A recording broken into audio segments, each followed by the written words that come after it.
Dans cette vidéo, je vais partager avec toi 24 des astuces que j'utilise ou que j'ai utilisées afin de mieux gérer mon budget et faire d'énormes économies sur toute une année. Alors est-ce que tu es prêt? C'est parti!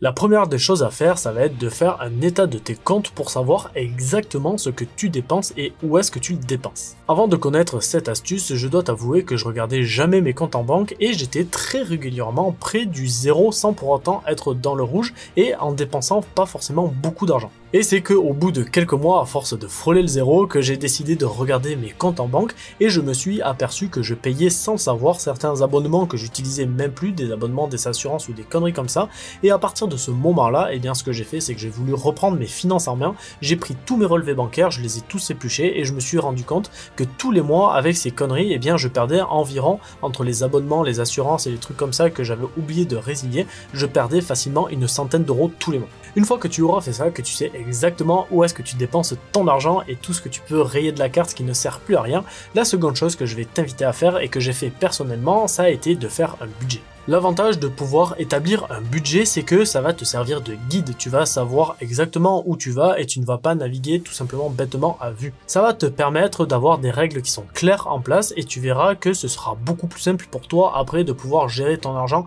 et faire des économies quand tu sais exactement où est-ce que tu peux positionner ton niveau de vie sans avoir peur de ne pas pouvoir payer tes factures à la fin du mois. Et une fois que tu auras établi ton budget, et si tu sais pas le faire, ne t'inquiète pas, je te mets une vidéo juste là où je t'explique exactement comment il faut faire et comment j'utilise personnellement mon tableur. Et bien ce qu'il va falloir faire, ça va être de mettre maintenant de l'argent de côté et ça le faire en début du mois. Donc quand j'étais plus jeune, lorsque je recevais mes payes, eh bien je voulais déjà économiser de l'argent, mais je ne savais pas comment faire parce que je n'avais pas prévu de budget, je ne savais pas comment faire, ni où le faire, ni je savais pas. Donc ce que je faisais, c'est que je laissais tout simplement de l'argent sur mon compte en banque, j'utilisais ce que j'avais à utiliser, et je me disais que eh bien, ce qui restait à la fin du mois, eh bien, je le mettrais sur mon livret A. Sauf que le problème avec épargner de cette façon-là, c'est que en général, à la fin du mois, tu te doutes bien qu'il ne reste pas grand-chose, et tant que tu as des sous en plus sur ton compte en banque, sur ton compte courant, eh bien tu es beaucoup plus tenté à le dépenser. C'est pour ça que d'économiser tes sous sur un compte particulier au début du mois, sans toucher à ce compte-là, eh bien ça va pouvoir te permettre de radicalement changer tes finances personnelles. Perso, je t'avoue que depuis que je fais ça, je me sens beaucoup mieux au niveau de mes finances personnelles et je sais exactement où je vais, je sais ce que je peux dépenser et en plus j'arrive à mettre de l'argent de côté tous les mois. Et pour pouvoir épargner comme je le fais actuellement en début du mois, l'une des astuces qui pour moi a été vraiment révolutionnaire pour pouvoir me permettre d'économiser, ça a été d'avoir plusieurs comptes en banque pour pouvoir mieux me repérer. Donc toujours pareil, avant que je connaisse cette astuce et tout ce dont je te parle aujourd'hui, lorsque j'économisais de l'argent, eh bien ce que je faisais, c'est que je le recevais ma paye sur mon compte et je mettais tout sur un livret A et toutes mes dépenses et l'argent que j'avais de côté étaient dessus directement, tout était enfoui et tout était mélangé. Et du coup, ce qui se passait, c'est que je n'avais pas une vision claire de mon épargne. Alors, je savais que j'avais 10 000 euros sur mon livret A, mais je ne savais pas exactement à quoi correspondaient ces 10 000 euros, si c'était pour me faire un achat plaisir, style acheter une nouvelle voiture, ou si c'était tout simplement de l'épargne de précaution. Bon, je te donne la réponse, cet argent, je l'ai tout simplement utilisé pour m'acheter une nouvelle voiture, et je t'avoue que c'était pas vraiment une super bonne idée, mais bon, sur le coup, ça m'a fait plaisir, j'étais jeune, j'étais un petit peu con, et ça m'a permis d'apprendre de mes erreurs, surtout quand il a fallu que je paye les réparations qui étaient liées à cette voiture, et que je n'avais plus un rond sur mon compte en banque. Enfin bref. Pour revenir à notre quatrième astuce d'avoir plusieurs comptes en banque, eh bien c'est venu assez naturellement chez moi parce que si tu veux, j'ai ouvert un compte chez Boursorama, donc je t'en parle très régulièrement, mais en gros j'avais ouvert ce compte à la base pour avoir la prime de parrainage et en gros j'ai réussi tout simplement à scinder mes comptes entre le compte que j'utilisais, mon compte courant de ma banque et mon compte Boursorama. D'un côté j'avais mon compte banque que j'utilisais pour payer toutes mes charges et de l'autre côté j'avais mon compte Boursorama que j'utilisais uniquement pour mes loisirs. Maintenant que l'on a vu tout ça, qui est, je pense, la base pour pouvoir faire de bonnes économies durables et vraiment sans se priver et sans se prendre la tête, eh bien on va voir si on ne peut pas essayer de baisser un tout petit peu nos dépenses pour pouvoir avoir un petit peu plus d'argent à mettre de côté tout le mois. Pour cela, on va voir tout simplement s'il n'y a pas la possibilité de faire des économies sur par exemple notre forfait téléphone, notre forfait internet, EDF, etc. en renégociant nos forfaits et tu verras que en faisant cette technique, tu as la possibilité de faire de belles économies. Alors en général, quand tu prends un forfait internet ou un forfait téléphone, tu as des prix qui sont avantageux pendant 12 mois, à peu près pendant un an, et puis au bout de tes 1 an de forfait, eh bien tu as ta mensualité qui double, et c'est à ce moment-là qu'il va falloir que tu appelles ton opérateur pour voir si tu n'as pas la possibilité de renégocier ton forfait. Et si jamais tu n'oses pas trop faire ça, ne t'inquiète pas, ils sont habitués, il y a beaucoup de gens qui le font, et pour te donner un ordre d'idée, personnellement j'appelle tous les ans mon opérateur internet et je passe d'environ 60 € d'internet tous les mois, ce qui est on va dire le forfait normal, à un forfait à 30 € par mois. Donc ça c'est le forfait que j'ai réussi à négocier avec eux. En général tu négocies même pas trop, tu dis juste je me barre chez le concurrent et puis ils vont dire non restez monsieur, on vous inquiète pas, on vous fait une offre. Donc en général je passe de 60 € à 30 € et en plus de ça régulièrement j'ai RMC Sport et ou Bein qui est offert pendant un an. Donc une fois que tu auras fait ça, que tu auras regardé tous tes abonnements, que ce soit l'eau, internet, EDF, ton abonnement de voiture, de moto, de tout ce que tu veux, et que tu as essayé de tout tirer par le bas, eh bien on va essayer de combiner ça à une autre astuce, et ça va être de tout payer annuellement et non mensuellement. Comme tu dois certainement le savoir, le fait de pouvoir payer annuellement ce que tu as à payer, eh bien ça va te permettre de faire des belles économies d'environ entre 10 et 20% en fonction de ce que tu payes, mais surtout le fait de pouvoir payer annuellement, ce n'est vraiment aucun effort de ta part, car plutôt qu'en fait tout simplement être débité sur ton compte tous les mois un certain montant d'argent, et bien ce que tu vas faire c'est que tu vas te créer un petit compte pour ta dépense où tu vas toi-même mettre de l'argent de côté, et comme ça une fois par an tu pourras payer ta dépense. Je vais te donner un exemple, ce sera peut-être beaucoup plus parlant. Actuellement je paye environ 450 € d'assurance pour la voiture. Ça veut dire que en fait il faut que je mette tous les mois 38 € de côté par mois pour pouvoir en fait tout simplement à la fin de l'année payer mon assurance, alors que si j'avais un abonnement mensuel, eh bien je serais obligé de payer 45 € par mois. Et pour mettre en place cette astuce, tu auras la possibilité de le faire sur des comptes surlivrés, sur Boursorama comme je fais personnellement, ou alors tu auras la possibilité d'utiliser un fichier Excel où tu te marques tout à la main. Notre 7e astuce, ça va être de faire attention à l'énergie, à ne pas laisser la lumière allumée, prendre des douches de 3 heures, etc., etc. Personnellement, je sais que j'adore passer beaucoup de temps sous la douche, et quand je dis beaucoup de temps, c'est vraiment beaucoup de temps. Je pense que j'aurai de quoi faire péter des plombs à certains écolos en vous disant le nombre d'heures que je passe sous la douche, mais lorsque je me suis rendu compte qu'en fait ça avait une grosse place dans mon budget et que je pouvais faire d'énormes économies, eh bien j'ai réussi à changer mentalement et à faire beaucoup plus d'attention, et aujourd'hui je sais que je ne passe plus que quelques minutes sous la douche, et pour te dire à quel point j'ai vu que ça faisait d'énormes économies, eh bien j'ai fait une économie cette année de 250 € entre 6 et 8 mois à partir du moment où j'ai commencé à faire vraiment attention, et tu vois que c'est des économies que tu peux faire vraiment tous les ans et qui te rapporteront beaucoup et qui te coûteront pas grand chose. Donc là personnellement c'est parce que je passais beaucoup de temps sous la douche que j'ai réussi à faire attention à ça, mais je sais qu'il y a des gens qui font pas vraiment attention à l'électricité, qui laissent la lumière allumée, ou alors tu vas pouvoir mettre un pull plutôt que de monter le chauffage, et tu vois tu auras plein de petites techniques comme ça. On en a entendu beaucoup parler à la télé avec le prix de l'électricité et du gaz qui a augmenté, mais ce sont de vraies bonnes techniques pour pouvoir faire de belles économies. Toujours en restant un petit peu dans l'écologie maintenant, notre 8e astuce, ça va être d'essayer d'utiliser un petit peu plus les transports en commun, voire un vélo, pour pouvoir économiser sur le prix de l'essence. Alors oui, je sais que ça peut être chiant, ça peut être long en fonction de là où tu habites, de comment c'est desservi chez toi, etc. Mais je t'avoue que d'utiliser les transports en commun, de faire du covoiturage ou même tout simplement d'utiliser un vélo, ça te permettra de faire de très belles économies sur l'essence, surtout quand on voit que le prix de l'essence aujourd'hui frôle les 2 € le litre. C'est pour ça que je pense que quelqu'un qui habite dans une grosse ville, comme par exemple Paris, Bordeaux, Marseille, Lille, etc., où c'est des endroits qui sont très bien desservis, eh bien ça peut être une bonne chose de commencer à prendre les transports en commun plutôt que d'avoir le petit confort de la voiture, surtout que hors temps passé dans les transports en commun qui est peut-être plus long ou moins long, ça je sais pas, que la voiture, eh bien je te dis ça va pouvoir te faire de super belles économies par rapport à ton utilisation en termes d'essence. Et même si tu veux aller un petit peu plus loin avec ça, si tu habites vraiment dans une très grosse ville où c'est très bien desservi, ce que tu vas pouvoir faire ça va être tout simplement de vendre ta voiture, comme ça ça va te faire des sous, et en plus de ça, ça va te gommer certains frais que tu auras tous les mois, comme notamment l'essence ou toutes les charges qui sont liées à la voiture, le changement des pneus, la révision, etc., etc. Donc tu vois que tu vas pouvoir faire aussi une économie sur ça si jamais tu habites en centre-ville. Et comme je sais que beaucoup de personnes ne vont pas se séparer de leur voiture car elles y tiennent, notre 9e technique ce sera assez bête à dire, mais d'éviter de prendre des amendes sur la route. Alors si je te dis ça, ce n'est pas pour rien, c'est tout simplement car ce matin, avant d'écrire cette vidéo, j'ai eu l'immense honneur d'avoir la surprise en allant chercher mon courrier de trouver une petite lettre avec marqué République française qui m'annonçait que j'avais pris une amende car mon véhicule était mal garé et que je gênais la circulation. Alors oui, effectivement, je m'étais mal garé, c'est pas bien, j'ai été très feignant, j'ai voulu gagner 2 minutes plutôt que d'aller me garer sur le parking juste en face, j'ai voulu me garer, voilà, je me suis garé sur un trottoir vite fait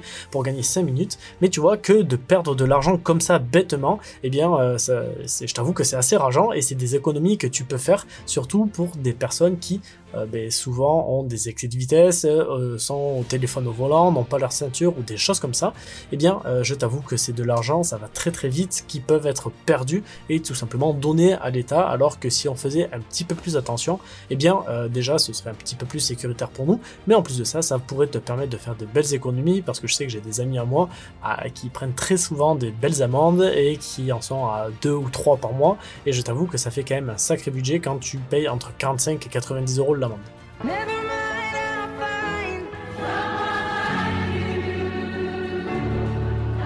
Enfin bref, passons à notre 10e astuce qui sera d'attendre une semaine avant d'acheter quoi que ce soit pour être sûr d'en avoir vraiment besoin. Alors ça, le jour où vous allez le mettre en place, vous allez voir que c'est juste quelque chose qui est incroyable et qui va pouvoir te permettre de faire des économies de fou. Alors personnellement, je suis quelqu'un qui adore dépenser de l'argent, surtout dans des conneries, et je t'avoue que depuis que j'ai mis cette méthode en place où je réfléchissais avant d'acheter des choses dont j'avais besoin entre guillemets, eh bien je me suis rendu compte que je dépensais pratiquement plus rien. Pour te donner un exemple, lorsque j'ai envie d'acheter quelque chose, que ce soit une paire de chaussures, des fringues ou des trucs que je trouve stylés dans des magasins, eh bien maintenant ce que je fais, c'est que j'attends 2 semaines pour voir si vraiment j'ai un manque et j'ai vraiment besoin d'acheter ce truc que j'ai vu en magasin, ou si c'est tout simplement un caprice et un coup de tête que je fais sur le coup. Pour te donner une idée, il y a pas longtemps j'ai dû me racheter une télé, et lorsque j'ai été au supermarché, j'en ai vu une magnifique, elle était trop belle, en promo, tout ce que tu voulais, à 400 €, elle faisait même partie des moins chères, etc. Et plutôt que de l'acheter comme ça sur un coup de tête, malgré que j'avais vraiment envie de l'acheter, eh bien ce que j'ai fait, c'est que j'ai attendu une semaine et je me suis rendu compte qu'elle m'avait manqué seulement 2 fois. Et en plus c'était pour regarder des matchs à la télé, donc j'avais juste allé dans un bar avec des potes, c'était pas vraiment très important. Donc ce que j'ai fait, c'est que j'ai tout simplement pas acheté de télé. Par contre, si tu as besoin d'acheter quelque chose de particulier, donc je vais te garder mon exemple de la télé, tu vas comprendre pourquoi, eh bien plutôt que d'acheter une télé neuve comme je voulais le faire directement en magasin, où tu pourrais avoir du cashback en fonction de là où tu veux l'acheter, etc. Eh bien, ce que tu vas pouvoir faire, ça va être d'essayer de voir si tu as pas quelque chose de similaire en occasion qui te coûtera beaucoup moins cher. L'avantage d'acheter quelque chose d'occasion, c'est que déjà, d'une, tu paieras tes articles moins cher, et en plus de ça, le deuxième avantage, et je parle surtout pour moi, c'est que les 3/4 des choses que j'achète dans la vie de tous les jours, eh bien, c'est des choses que j'achète et que je n'utilise pas très longtemps avant de les mettre de côté. Donc quand tu les achètes neufs, en plus d'avoir la décote et de le mettre de côté, c'est vraiment de l'argent gaspillé. Donc si tu es comme moi, n'hésite pas à acheter des choses d'occasion, tu verras que tu perdras beaucoup moins d'argent. Et si on garde mon exemple de la télé, je voulais acheter une super télé, comme je l'ai dit précédemment, QLED, OLED ou je sais plus trop quoi, et bien plutôt que de faire ça et de la regarder 2 fois par semaine, et bien ce que j'ai fait, c'est que j'ai vu une annonce d'une personne qui vendait une télé 30 € et je t'avoue que ça fait largement l'affaire. Notre 12e technique, ça va être de vendre des trucs qui traînent chez toi. Donc comme je te l'ai dit précédemment, personnellement j'achète énormément de conneries et je les utilise rarement. C'est pour ça que si tu es comme moi, tu vas pouvoir faire tes fonds de tiroir et essayer de vendre quelques trucs qui traînent histoire de te faire un petit peu d'argent. Notre 13e solution pour pouvoir faire des économies, ça va être d'utiliser le cashback et de comparer les offres disponibles. Alors, le cashback, je t'en ai parlé dans une vidéo très récemment et je pense que en fonction de ce que tu as à acheter et où tu veux l'acheter, eh bien de rechercher si tu as la possibilité d'avoir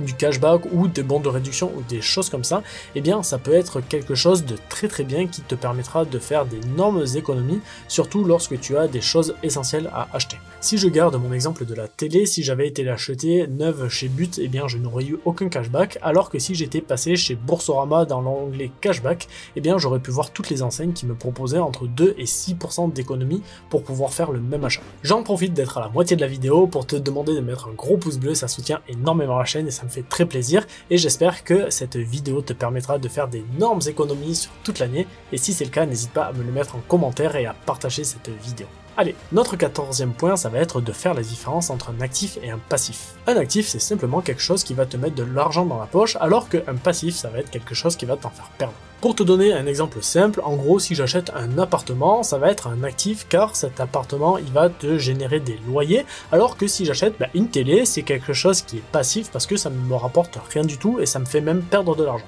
et du temps. Donc toi, ton but dans la vie, ça va être d'essayer de générer et d'avoir un maximum d'actifs pour pouvoir avoir des revenus passifs et surtout un minimum de passifs car tu l'as compris, les passifs c'est quelque chose qui va te faire perdre de l'argent au fur et à mesure du temps. Et d'ailleurs, maintenant que je te parle d'actifs et de passifs, notre 15e astuce, ça va être de ne surtout jamais s'endetter pour acheter des passifs. Alors tout à l'heure, je te parlais d'acheter des actifs et d'acheter des passifs et l'une des erreurs à faire, c'était d'acheter des passifs et si tu veux, une erreur qui est encore pire que ça, c'est d'acheter des passifs à crédit. Or, quand je te dis d'acheter des passifs à crédit, c'est, tu sais, lorsque tu aménages dans ton nouvel appartement, que tu rentres dans la vie active, que tu n'as aucun meuble, que tu n'as rien du tout, et que tu veux meubler ton appartement, il y a beaucoup de personnes qui font cette erreur d'acheter des meubles à crédit. Eh bien, il ne faut vraiment surtout jamais faire ça, tout simplement parce que déjà, tu utiliseras mal le crédit. En plus de ça, tu vas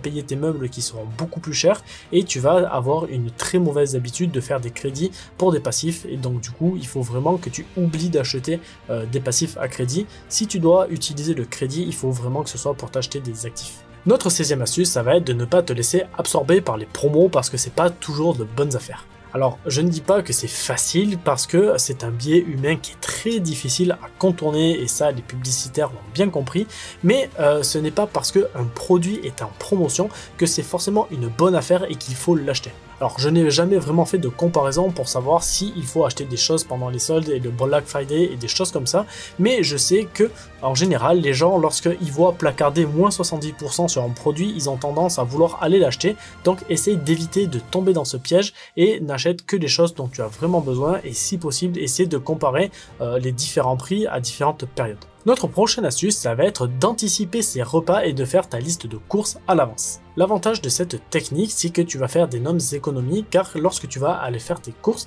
eh bien tu vas acheter uniquement l'essentiel et tu ne vas pas te disperser à acheter des gâteaux ou des conneries comme ça et tu vas vraiment pouvoir garder ton argent uniquement pour acheter ce dont tu as besoin et non ce dont tu as envie. Et d'ailleurs, tant qu'on est dans les courses, notre prochain tips, ça va être de faire les courses le ventre plein. L'avantage de faire des courses une fois que tu auras le ventre plein et que tu auras bien mangé, c'est que tu te laisseras beaucoup moins distraire lorsque tu vas aller faire tes courses et tu seras beaucoup moins tenté par acheter des conneries qui ne te serviront pas. D'ailleurs, si tu veux faire l'expérience un jour, ne déjeune pas le matin, ne mange pas le midi et va faire tes courses à 14 h et tu vas voir que tu vas être tenté par tout acheter, surtout de la malbouffe, des gâteaux, des conneries comme ça. Alors que si à côté de ça, tu déjeunes le matin, tu fais un gros repas le midi bien énervé et que tu vas faire tes courses à 14 h, eh bien lorsque tu vas être dans les rayons de ton supermarché, tu n'auras pas trop envie, donc tu vas tout simplement, bêtement, suivre ta liste de courses et acheter ce dont tu as besoin et aller à l'essentiel. Toujours dans le domaine de la bouffe, ce qui va te permettre de faire de belles économies, ça va être d'arrêter les fast-food inutiles. Alors, cette technique, elle m'a pas permis d'économiser beaucoup d'argent, mais elle m'a permis de mieux vivre.